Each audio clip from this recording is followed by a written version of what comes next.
Woman guys, I'm dream. Asante, your mind. Me too, me asante me NDC ni. The more come be on from Bragan and Sam TV, and so a DM just so a promise. Woman guys, I'm dream. Asante, your mind. Me too, me asante me NDC ni. Me a verbal assassin kese. Say kase e ba down to level bia e bia mo de no krampo no. E yi munketwa. Muti de. NDC MPP on beto Asante. No political party can bring Asante down. No political party too can bring Asantes up. We Asantes, we are on our own. Aye.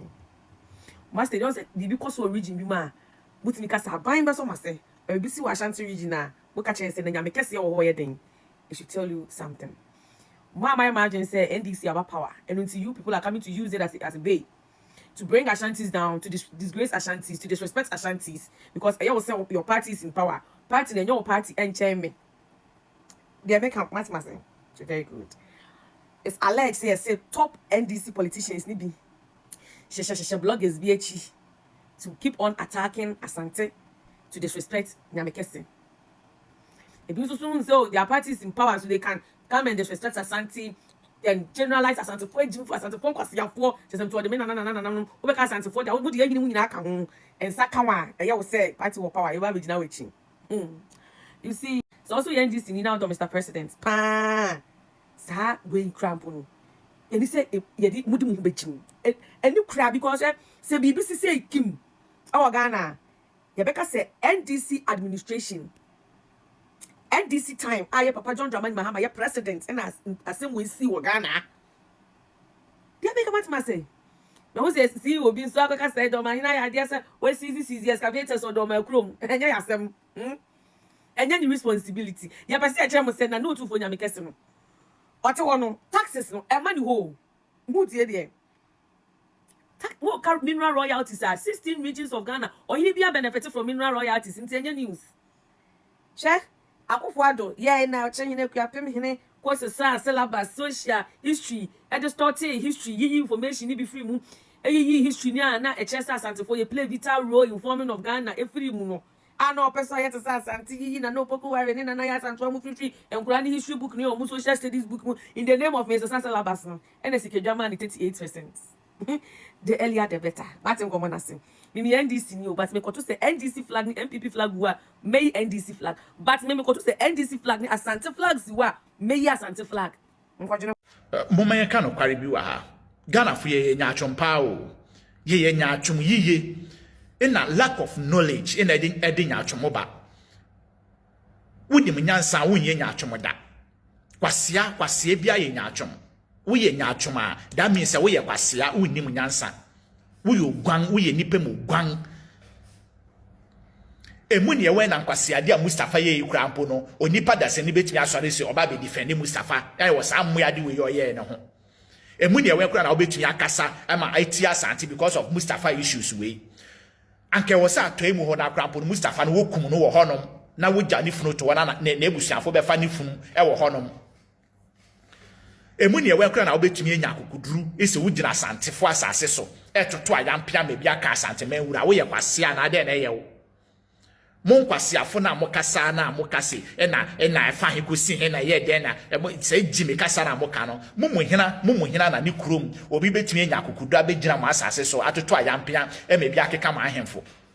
eya mo jimi na ye mo anase mo adwene na mo mpese mo bema na ye adwuma ana mo pese mo fo so adan ye jimi fo keke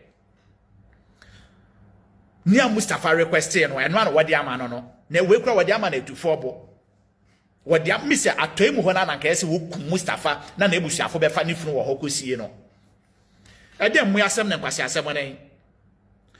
meti se jimifu bi ekasa na efa he na ekosi he na Asantefo na moti asefo na wo ye moti ya wo nwirem wo ye kwase ya yiye sa moti ano na etimi a build kuro ebu a wo ne nanom mema wo ne nanom be bi tran ema o asase edidi so ede hwe o mabusua besinde wo kromofo wada ho wa Asante memu mumu binom kra mu nim achi ya ka kire mu se mu fi north mu fi water mu fi ha mu fi ya ba wudu wo kra wo fie kra wo nim se mi fie ni ana mi fie ni maka Asante memu honom wonne nanom eda ho ya Asantefo ensase sunduma besinde Moye very ungrateful. So if you know for she not the ness and kwa bodom pem was Asante Memu. Asante fine na obekwa ko hu so ma bodom pem ewo northern region. Na se meye 10 grama nyansa bi anyim timi de na se meye motia na mehu nyansa. Sa Asantefo eye motia na so wonim sa nyansa we a ewo se ye boyensem ma won ye se ye respect won. Sa motia no ene hu se wotumi ko eje won fa hodi Asantefo ko je fa hodi kura sa na Ghana ba bedwen se ye ba beje fa hodi sa bre no woni nanom na omo ye 10 gram no omo we fa magimi se moa magimi se moa motia no hu nyansa se ese ye je fa hodi woni nanom na omo we fa hwe se na motia fo na omo ye won krom ena edo wo kon se wo be ba ho wona wo fi northern region no Asante Memu ho no mo no eya wo Europe eya America de ma Asante ni fa wo krom ho nya hwe o ma ho medie hwe wona edo wo kon se wo be ba ho mosu enyansa kakra na fa kwa ewe se eda no mo me ya fa nto ho Asante ni mo nse mo fi ase drag Asante ye ne sura no woko wani ma no woko Ghana beje din wa amonane a ya Asantefo ena de Ghana din ko ho enye wu krom na enye mi krom woni nanom wo ancestors no mo nim ni Asantefo aya ama won enti woni nanom tumi nyina wo de tai Asante echi no kware na me ka kire wo no enti mo jimi no ankasa mo ne nanom mpo nsamanfo mpo no wo kutia mo ena wo shira Asanteman enti na Asanteman eni ma na okọ no Boa Asantefo aboa mo ne nanom mo ancestors enya Asante a enemo nya no de kasa mo nya no mo nim se ne a mo ne nanom nsamanfo wombu efu mu anka mo gya se ejimi se mo no amount of nkwasi akasa obekasa betumi atwe Asante abafom uti Asante history a oman enkai na ye na yaka na ye twa ho ahia no ye nyina ye hu nyansa etisa Asante a anka Ghana tisa America ne ye nyina ye nim nyansa tisa Asante a anka ye ntukwan fi ankokọ ne na ne na marabofo amanso enko ne na ne na mo friend den Europe enko ye nko asoma adwuma wo honom ye nyina hu nyansa sa Asante a abra Asante ereku abuild wo ho no na ye ne nanom no mo wen menne wo ye ne nanom no mo wen mo ya nkwase afo amu hu nyansa Mini anamo pepe for mechia mo mechia Kumasi mechia sabo zongo for mechia mini anamo pepe for nyina mechia mo malamai na mku gaiswa na gaida kuruka mesachia Asanteman mesachia opemso otufo osetutu bibi mu asema onana unkwaso nyankwada oje awwo onyonyafo unkwaso nana unkwaso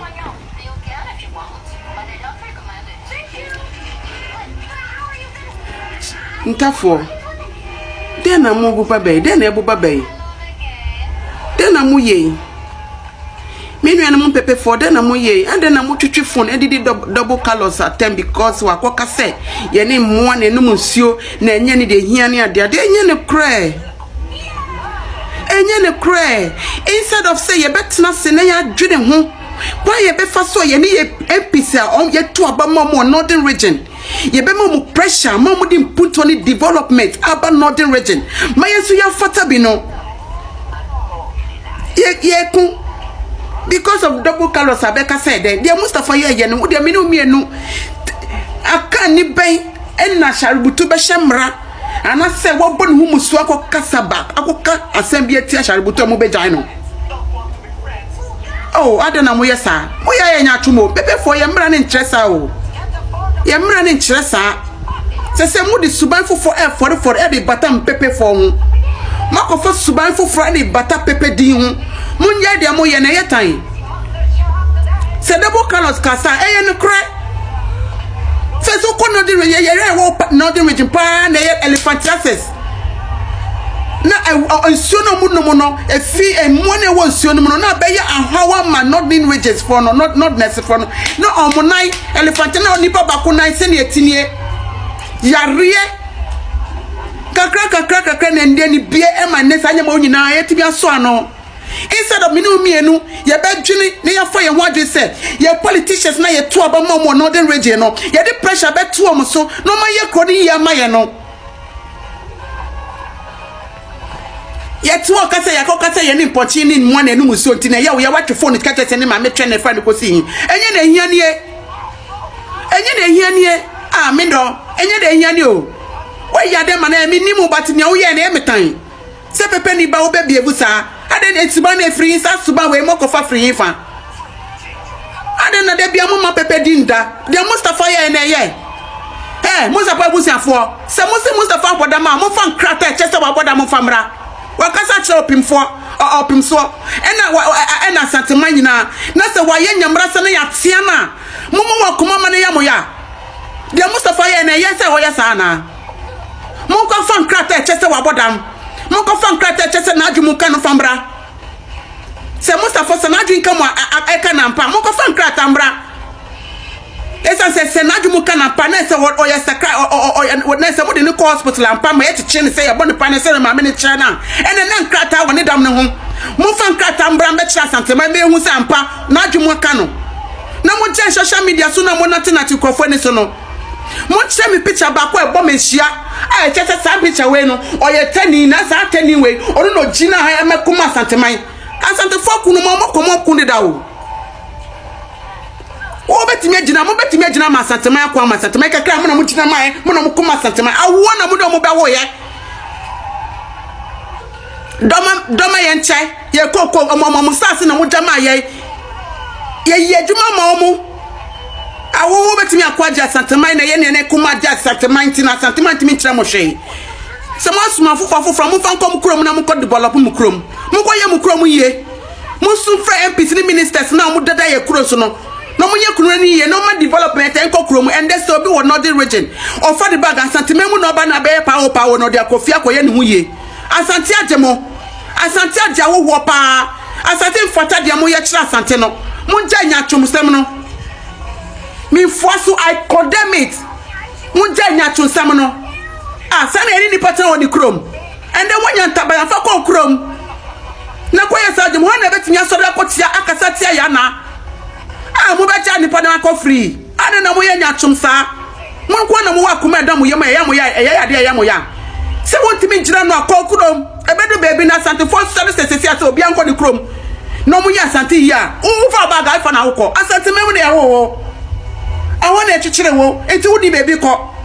instead of me di na mo be de jato nkwa utu phone na twa pacho nkwa na mo be pa na mo juju asante for akoma no afa na mo se double colors ayese na some double colors kan entro ya politicians ni tisika chemi puntu e won northern region and faso ba so mamo ema mi no mienu chemi puntu e won northern region e faso bra mi no mienu wo hanmo ye nyina dwana toto nkofo man so e de ye bobra afa na mususu ma no ye de se bo na mukoma ji asante bai chemi opedi ba ko a koyi penifo na mukoma jim ji asante mam no koyi ba ko picture be kira mi se sani pa we na gina ankona no ma asante fo a omu ji asante si ho na mu ji asam de mu kira no na mu ji asante mai si ho mu na de e fa unimu duty unimu dia unimu isha mun kama no tumu samo tete seminata kasakasa no munjai na etan ebon wo betimi agia santeman asi wo aka woji krom si wo ende bokuta kwa ni glitse si enya santeman na mudwane ba mo betimi aso anu aka muni mako a ade no mutimi sori njina bokun sam na ekoso na mun so anu preko enya sante ni fie na mo beka no muni mako a anka mo betimi kwa mamo ya mre amobia pa banya asante hini fie asante opemfuso na ebe kasa juju ba ko ma asam no koto mu politicians ni waye politicians ya wose ye mo pressure mo be asante northern region ye maye na isusu ye mfata bi ye fight ma pamfra no mu na social media na mu kantakwa mu temi ko usam na mu kuji asante mai siwo mu che mi peni ba kwa ni picture ba meshia mu che mi peni a omo mpeni form na history omo omo history nim omo kuji asanteman omo penifon tafon penifon kuji asanteman no mo ye ba ku picture me kire me say wait dipa we won say ye cheche ya santo no ye cheche penifon no tani ba na ewo mu awo na ye di omo we do ma ye nche koko su hwe enko asumuri ye sumomo na mo so ye yi so ye nya de ko ye fie ye ba asante be suma na ye nya de ko ye fie di atwa ye ma saa mu na ye wa na ye be sesemre won kunji asante ma bia ya mu jage amoye no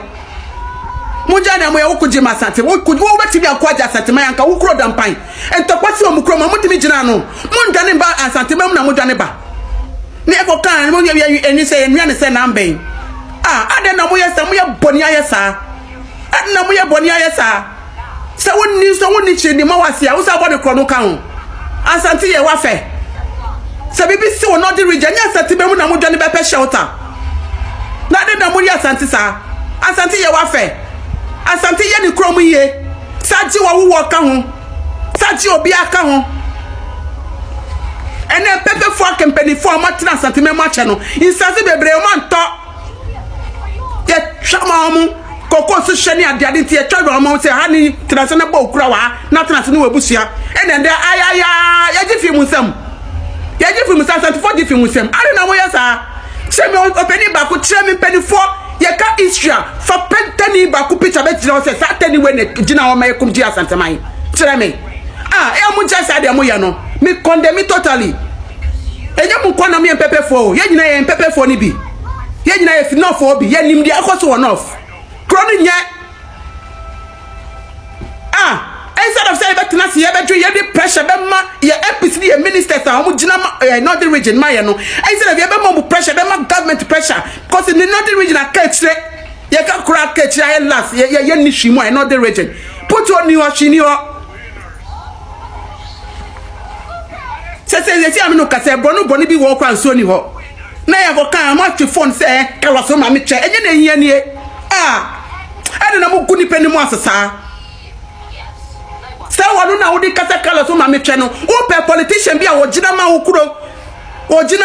ma to aba ma no wukuro so na wo decide de etem call so ma pressure anka wukuro mo embe gina ade na wodi senfo sa me condemn ena Mustafa se Mustafa abodam am fa nkrata chese wa abodam no betudwa na ye chese Mustafa wa abodam ye ne se na be raw sharutu na ye ko kasa se we che sharutu anka sa nipa no benya kwa mu de koto de ne budwa nyanya nche de ye fa ba wo no you know the question say ye ni mu say this thing I call some media so ni na no is politically motivated. That is the truth. It na sada no behwe na me kan sin bia kire wo say unhu say obi e kaseti ya otumfo ne asante a na sa nipa no ye ndisi ni maka asem ya kire several times but waso odin to wuntie. But the truth is no political party in the history of Ghana can bring Ashanti Kingdom down. It will never happen. That is the honest truth, regardless of where you're coming from. The Kreno, but so far the ball I'm telling you, no political party. If you think there is some political party waiting about baby Biama Ama send it to me about from there, you are lying to yourself. My main case is Otumfuo is the king of Ghana. See, under President John Ajay Kufuor, na Ghana ako pace bosia IMF. Yako yomuso mo maye. Na Kufuor ye Kufuor ekeboa we kan say Otumfuo ma ne Otumfuo ye wanko na afa. Mahama so sa wanko Kufuor do wanko. What you say? So influence na ye papa His Royal Majesty Otumfuo se to nyameke se piao. The body na egbo emu na ase. 2 million okita no. It is not easy. It is not easy. That is why all the traditional rulers no be respecting or not. And to all the any respect here, only problem we don't really care because we don't even see you. You are not even recognized. What you say? You are not even recognized by anyone. That's the honest truth. The Kenya ya whatever catch you.